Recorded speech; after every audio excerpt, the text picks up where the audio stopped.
Good morning dear students. बच्चों, आज हम सिविक्स का चैप्टर 8 स्टार्ट करेंगे। रूरल लिवलीहुड, ग्रामीण क्षेत्र में किस तरह से लोग अपना जीवन चलाते हैं, किस तरह से अपनी आजीविका ग्रामीण क्षेत्रों के लोगों द्वारा की जाती है, आज के चैप्टर में हम देखेंगे। In the first chapter we looked at the many kinds of diversity in our lives.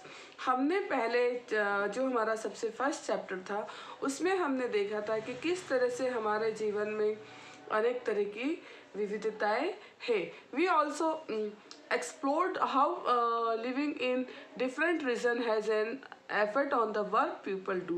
और हमने ये भी देखा था कि अलग अलग जगह रहने वाले लोगों पर किस तरह से अलग अलग उनके काम धंधे होते हैं और किस तरह से क्षेत्र का प्रभाव लोगों के कामों पर पड़ता है। And the kinds of plants, trees, crops or things that become important to them। अलग अलग जगह पर जो लोग रहते हैं तो वहाँ पर पाए जाने वाले पेड़ पौधे, वहाँ की फसलें और दूसरी चीज़ें किस तरह से इम्पोर्टेंट हो जाती है, ये हमने फर्स्ट चैप्टर में देखा था। हमने लद्दाख और केरला का उसमें एग्जाम्पल के तौर पर हमने लद्दाख और केरला के बारे में पढ़ा था कि वहाँ के जो जोग्राफिकल जो फीचर्स थे, भौगोलिक जो परिस्थितियाँ थी, उस हिसाब से उन लोगों के काम धंधे अलग थे, उनके जीवन जीने का तरीका अलग था, उनका खाना पीना अलग था, उनका रहन सहन अलग था। ये हम चैप्टर 1 में बहुत अच्छे से पढ़कर आए हैं। In this chapter we will look at the different ways in the which people earn their living in village. आज के चैप्टर में हम पढ़ेंगे कि गांव में लोग किस तरीके से अपना जीवन चलाते हैं, किस तरह से अपनी आजीविका चलाते हैं। And here too, as in the first two chapters, we will examine whether people have opportunity to earn a living। और हम यह भी देखेंगे कि क्या सभी लोगों को समान अवसर मिलते हैं। समान अवसर से मतलब है क्या सभी लोग एक तरह का काम करते हैं, क्या सभी लोगों की इनकम एक जैसी है, क्या सभी लोगों को समान मौके मिलते हैं काम करने के। We will look at the similarities in their life situation and the problems that they face. आज के चैप्टर में हम यही देखेंगे कि जीवन की परिस्थितियाँ किस तरह से एक दूसरे से मिलती जुलती है और लोगों को किन समस्याओं का सामना करना पड़ता है अपना जीवन चलाने के लिए। सबसे पहले तो बच्चों, आपको यहाँ पर एक पिक्चर दिया गया है। देखिए, पिक्चर में आपको अलग अलग लोग अलग अलग काम करते हुए दिखाई दे रहे हैं। यहाँ पर देखिए, किराने की दुकान है, कोई हॉकर है, ठेला चलाने वाला है, कोई यहाँ पर देखो दीवार बना रहा है, कोई ईंट सीमेंट उठाकर एक जगह से दूसरी जगह ले जाने का काम कर रहे हैं, कोई मछली पकड़ रहे हैं, कोई खेती कर रहे हैं, कोई बगीचे से फल तोड़ रहे हैं। यहाँ पर मधुमक्खी का भी आपको छत्ता दिखाई दे रहा है। तो हम इस पिक्चर के द्वारा हम देख सकते हैं कि किस किस तरह के काम किए जाते हैं ग्रामीण क्षेत्र में। यहाँ पर आपको क्वेश्चन दिया है, describe the work that you see people doing in the above picture. आपको ऊपर दिए गए चित्र में लोगों को काम करते हुए आप जो देख रहे हो उसका वर्णन कीजिए। Identify the different types of work that are related to farming and these are not list this in table. और यहाँ पर खेती से जुड़े कामों को अलग करना है और उसकी एक आपको लिस्ट बनानी है। आप अब यहाँ पर देखिए कौन से काम खेती से जुड़े हैं, उसे आप अलग कीजिए। In your notebook draw some pictures of work that you have seen people do in the rural areas and write a few sentence that describe the work. इसके अलावा आपका होमवर्क है आज का। अब आपने ग्रामीण क्षेत्रों के बारे में अच्छे से पढ़ा है, देखा भी है ग्रामीण जीवन, तो आप ऐसा कोई चित्र बनाइए जिसमें ग्रामीण लोग क्या करते हुए दिखाई दे रहे हैं, काम करते हुए दिखाई दे रहे हैं। खेती करने के अलावा और क्या काम है जो गाँव में लोगों के द्वारा किए जाते हैं और क्या काम है जो गाँव के लोग करते हैं, गाँव में रहने वाले लोग करते हैं। जैसा कि मैंने आपको पहले भी पढ़ाया था कि गाँव में पूरा समय 12 ही महीने तो लोग खेती नहीं करते हैं, तो जब वो खेती के काम से फ्री होते हैं तब वो दूसरे क्या काम करते हैं, इस पर आपको एक पिक्चर बनाना है और उसे डिस्क्राइब करना है। आइए अब चैप्टर आगे स्टार्ट करते हैं। यहाँ पर कलपट्टू विलेज के बारे में आपको दिया गया है। आपको जिस तरह से हमने देखा है अभी तक के हमारे सिविक्स के चैप्टर्स, इसमें आपको कहीं किसी क्षेत्र के बारे में एग्जाम्पल के तौर पर पढ़ाया जाता है। आज जो हम ग्रामीण आजीविका जो हम पढ़ रहे हैं, रूरल लिवलीहुड, उसके अंदर कलपट्टू विलेज के बारे में दिया गया है। आइए देखते हैं कलपट्टू विलेज का है। Kalpattu is a village that close to the sea coast in Tamil Nadu. ये तमिलनाडु का एक छोटा सा गांव है कलपट्टू। इसके बारे में हम पढ़ेंगे कि यहाँ के लोग किस तरह से रहते हैं, क्या काम करते हैं, क्या खाते हैं, इसके बारे में हम देखेंगे। People here do many kinds of work as in other villages. Here too there are non-farm work such as making basket, pots, bricks, bullet carts, etc. दूसरे गाँव की तरह यहाँ पर भी लोग खेती के अलावा अनेक काम करते हैं, जैसे टोकरी बनाना, बर्तन बनाना, घड़े बनाना, ईंटें बनाना, बैलगाड़ी आदि का काम लोग करते हैं। यहाँ पर कलपट्टू गांव के बारे में दिया कि खेती के अलावा भी यहाँ पर लोग बहुत सारे काम करते हैं। There are people who provide services such as blacksmith, nurses, teachers, washerman, weavers, barbers, cycle repair mechanics and so on. यहाँ पर और भी कई तरह के लोग हैं, जैसे नर्स, शिक्षक, धोबी, बुनकर, नाई, साइकिल ठीक करने वाले और लोहार के रूप में लोग अपना काम यहाँ पर कर रहे हैं, अपनी सेवाएं यहाँ पर दे रहे हैं। In the main street which look like a bazaar you will find a variety of small shops such as tea shop, grocery shop, barber shop, a cloth shop, a tailor and two fertilizer and seed shop। यहाँ पर आपको एक छोटी सी गली के बारे में दिया है कि यहाँ पर एक छोटी सी जो गली, मुख्य गली जो है वो बाजार जैसे दिखती हैं। उसमें आपको तरह तरह की कई छोटी दुकानें दिखाई देगी, जैसे चाय की दुकान, सब्जी की दुकान, कपड़े की दुकान और दो दुकानें यहाँ पर फर्टिलाइज़र मतलब खाद की और बीज की भी हैं। इसके अलावा आपको यहाँ पर बताया गया है कि यहाँ पर टी शॉप है, यहाँ पर टिफ़िन जहाँ पर मिलते हैं टी शॉप पर, वहाँ पर आपको चाय के साथ साथ 4 दुकानें ऐसी है जहाँ पर टिफ़िन भी मिलता है। टिफ़िन से मतलब जहाँ पर आपको खाना मिलता है। तो बच्चों यहाँ पर हम तमिलनाडु की बात कर रहे हैं, तो यहाँ पर खाने में कौन सी चीज़ें मिलेगी? इडली, डोसा, उपमा, उत्तपम, ये आपको सुबह के नाश्ते में ये सारी चीज़ें मिलेगी। जैसे हमारे यहाँ पर हम इंदौर उज्जैन की अगर बात करें तो हमारे यहाँ पर मोस्टली सुबह के नाश्ते में पोहे जलेबी का नाश्ता होता है। इसी तरह से तमिलनाडु में इडली, सांभर, उपमा, इस तरह का नाश्ता मिलता है। And morning snack likes vada, Mysore pak in the evening, और वड़ा है, मैसूर पाक है, ये इस तरह आपको शाम के खाने पर वहाँ पर मिलेगा। Near the tea shop in a corner lives a blacksmith family whose home services at their workshop. यहाँ पर ही गली के पास में एक लोहार का घर है जहाँ पर लोहे की चीज़ें बनाने का काम होता है। बगल की साइकिल की मरम्मत की दुकान है, वहाँ पर साइकिल भी किराए से मिलती है।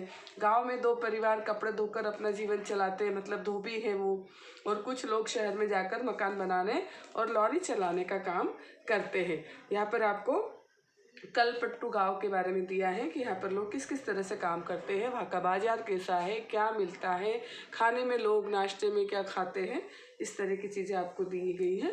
There are some coconut groves around, cotton, sugar cane and plantation are also grown and there are mango orchard. यहाँ पर आपको दिया गया है कि यहाँ पर छोटी छोटी पहाड़ियों से घिरा हुआ जो ये गांव है, यहाँ पर चारों ओर छोटी छोटी पहाड़ियाँ हैं और मुख्यतः यहाँ पर धान की खेती होती है। धान की खेती के अलावा यहाँ पर जो भी मतलब ज़्यादातर लोग हैं यहाँ पर धान की खेती करते हैं। धान देखिए यहाँ पर। इसके अलावा यहाँ पर नारियल के और आम के और कॉफ़ी के बाग है, कपास, गन्ना और केला भी उगाया जाता है। आइए अब हम यहाँ पर कुछ लोगों से मिलेंगे और जो कलपट्टू के खेतों में काम करते हैं, और हम देखेंगे कि वे अपने जीवन के बारे में, अपनी आजीविका के बारे में क्या सीख सकते हैं। यहाँ पर हम तुलसी से मिलेंगे। पर दिया गया है कि कलपट्टू गांव में हम कुछ लोगों से मिलेंगे और उन लोगों से उनके जीवन के बारे में बात करेंगे। ऑल ऑफ अस, यहाँ पे तुलसी बता रही है, all of us here work of Ramalingam land. उसने बताया कि हम सब यहाँ रामलिंगम की ज़मीन पर काम करते हैं। उसके परिवार के पास कलपट्टू में 20 एकड़ धान के खेत हैं। और उसने बताया कि शादी से पहले वो अपने मतलब अपने मायके में धान के खेतों में ही मजदूरी करती थी। और यहाँ पर उसने बताया कि वो सुबह 8:30 बजे से शाम को 4:30 बजे तक काम करती है।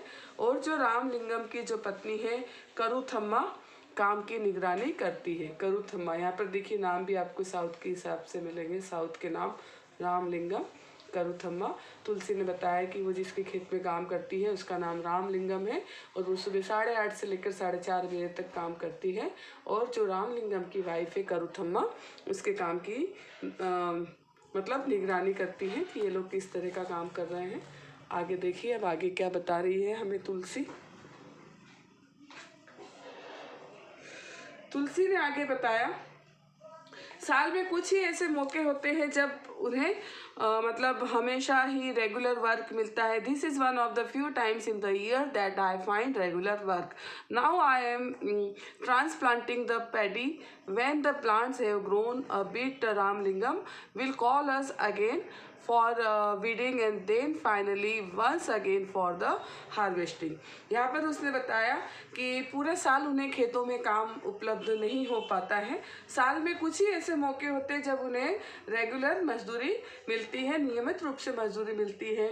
और यह उन मौक़ों में से एक है जब धान के रोप वहाँ पर लगाए जाते हैं। जब धान की फसल थोड़ी बढ़ जाती है तो रामलिंगम उन्हें वीडिंग के लिए बुलाते हैं, मतलब निराई होती है जब खेत फसलों में से जो भी खरपतवार वगैरह होते हैं उसे हटाने का काम होता है। उसके बाद जब फसल उग जाती है तो रामलिंगम उन्हें कटाई के लिए बुलाएगा। फिर उसने बताया कि जब मैं कम उम्र की थी तो निराई कटाई का काम आसानी से कर लेती थी, पर अब जैसे जैसे उम्र हो रही है उसे झुककर काम करने में और देर तक पानी में पैर डूबे रहने में बहुत तकलीफ होती है। रामलिंगम उन्हें एक दिन का 40 रुपये 40 रुपीज़ उन्हें मजदूरी देता है। और यहाँ पर देखिए बच्चों, गांव में मजदूरी का रेट जैसे कि 40 रुपीज़ बताया है, 40 रुपये, जो कि बहुत कम है। मेरे गांव में मजदूरी के रेट थोड़े कम है, फिर भी मैं मजदूरी के लिए यही आती हूँ।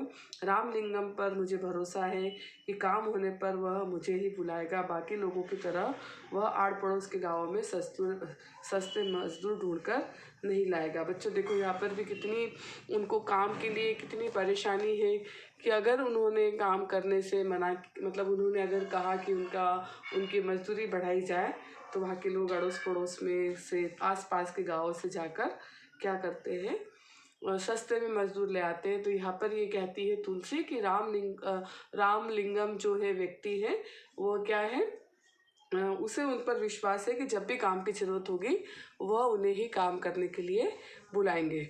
फिर वो अपने हस्बैंड के बारे में बताती है तुलसी। देखते हैं उनके हस्बैंड क्या करते हैं।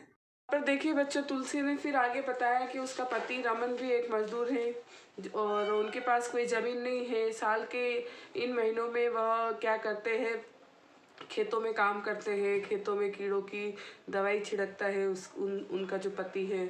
और खेतों में जब कोई काम नहीं मिलता है तो वो पास के खान से पत्थर और जो भी नदी से जो भी बालू रेत सैंड को जो भी एक जगह से दूसरे जगह ले जाने का काम करते हैं। पत्थर और स्टोन और सैंड का यूज़ किस में किया जाता है, मकान बनाने के लिए किया जाता है। तो जो तुलसी का जो पति है रमन, वो क्या करता है, खेती के अलावा इस तरह के काम भी करता है। फिर उसने बताया कि वह खेत में काम करने के अलावा अपने घर का सारा काम करती है, घर का खाना बनाती है, कपड़े धोती है, सफाई करती है। दूसरी जो लेडीज़ है गांव की, उनके साथ जंगल में जाकर लकड़ी लाती है। गांव में एक जो बोरिंग है जो 1 किलोमीटर दूर है, वहाँ से पीने का पानी लेकर आती है। फिर उसने बताया कि उसके हस्बैंड जो है रमन, वो घर की सब्जी, किराना, ये सारी चीज़ें लेकर आते हैं। तुलसी की 2 बेटियां हैं और उन्होंने बताया कि हमारी 2 बेटियां हमारे जीवन की खुशी है, जैसे कि सभी पेरेंट्स की रहती है। उनके बच्चे उनकी खुशी होती है, खुश होते हैं वो अपने बच्चों के लिए, उनके बच्चे उनका जीवन होता है। इसी तरह यहाँ तुलसी और रमन के बच्चे जो है, उनकी जो 2 बेटियाँ वो उनकी उनके जीवन की खुशी है। दोनों ही स्कूल जाती है और उन्होंने बताया कि पिछले साल उनकी एक बेटी बीमार पड़ गई थी और उसे शहर में हॉस्पिटल में लेकर जाना पड़ा था। उसके लिए उन्होंने रामलिंगम से बोरो किया था, पैसा उधार लिया था, जिसे चुकाने में उन्हें अपनी गाय बेचनी पड़ी थी। तो यहाँ पर हमने तुलसी के बारे में पढ़ा कि तुलसी क्या करती है, तुलसी के हस्बैंड क्या करते हैं, तुलसी की कितनी बेटियां हैं, वे अपना जीवन कैसे चलाते हैं, खेती क्या, उन्हें साल भर क्या खेती में काम मिलता है, जब उन्हें खेतों में काम नहीं मिलता है तब वो किस तरह के काम करते हैं, यहाँ पर हमने देखा। और जैसा कि हमने तुलसी की कहानी में पढ़ा कि रूरल एरियाज़ है, गरीब इलाकों में, ग्रामीण इलाकों में गरीब परिवार का बहुत सारा समय पानी और लकड़ी लाने के लिए चला जाता है, जानवर चलाने में चला जाता है। उनको इन कामों के लिए कोई पैसा नहीं मिलता। वे मजदूरी करके जो भी थोड़ा पैसा कमाते हैं उसी में से अपना गुजारा करते हैं। घर चलाने के लिए उन्हें मजदूरी के अलावा भी बहुत सारे छोटे मोटे काम जो करते हैं वो उस तरह से काम करने पड़ते हैं। इनके पास खुद के खेत नहीं हैं, दूसरों के खेतों में जाकर काम करते हैं और इन्हें उसकी बहुत कम मजदूरी मिलती है। और जब इनके पास काम नहीं मिलता पूरे साल तब इन्हें मजबूरन दूसरी जगह जाकर काम करना पड़ता है। ये हमने देखा तुलसी की कहानी से कि तुलसी को किस तरह के उनके परिवार को समस्याओं का सामना करना पड़ता है। उनके पास अगर कोई बीमार हो जाता है तब भी उनके पास पैसे नहीं होते इलाज करने के लिए। अपने घर के जानवर बेचकर या दूसरी चीज़ें बेचकर उन्हें अपने बच्चों का या अपना इलाज करना होता है। ये हमने तुलसी की कहानी से हमने देखा। अब हम अगले वीडियो में शेखर की कहानी देखेंगे कि शेखर का जीवन किस तरह से चलता है। तब तक आपको आज जितना पढ़ाया है उतना आप अच्छे से पढ़ेंगे और आगे का चैप्टर रीड करके रखेंगे ताकि हम इसे जल्दी जल्दी कंप्लीट कर सकें। Thank you, have a nice day.